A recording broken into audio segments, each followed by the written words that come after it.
येत्या 1 मे महाराष्ट्र दिनापासून परवानाधारक रिक्षा व टॅक्सी चालकांना मराठी भाषा येणं अनिवार्य करण्यात येणार आहे।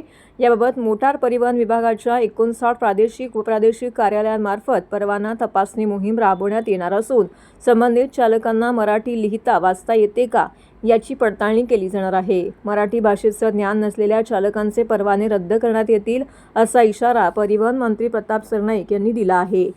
मंत्री सरनाईक म्हणाले की मोटार परिवहन विभागामार्फत रिक्षा किंवा टॅक्सी चालकांना परवाना देताना स्थानिक भाषेचे म्हणजेच मराठी भाषेचे ज्ञान असणे हा नियम आधीपासूनच लागू आहे।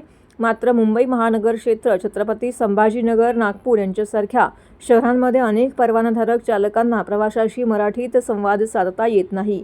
तसेच काही चालक मराठी बोलण्यास टाळाटाळ करतात। अशा तक्रारी मोठ्या प्रमाणामध्ये प्राप्त झाल्या आहेत। ज्या प्रदेशात आपण राहतो त्या प्रदेशाची भाषा व्यवसायासाठी शिकणं हे प्रत्येकाचं कर्तव्य आहे।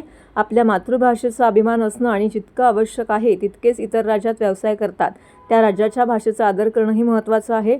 म्हणूनच 1 मे पासून सर्व परवानाधारक रिक्षा व टॅक्सी चालकांना मराठी भाषा लिहिता व वाचता येणं बंधनकारक राहील। तसेच चुकीच्या पद्धतीने परवाने देणाऱ्या परिवहन अधिकाऱ्यांवर देखील कठोर कारवाई करण्यात येईल असं मंत्री प्रताप सरनाईक यांनी स्पष्ट केलं आहे।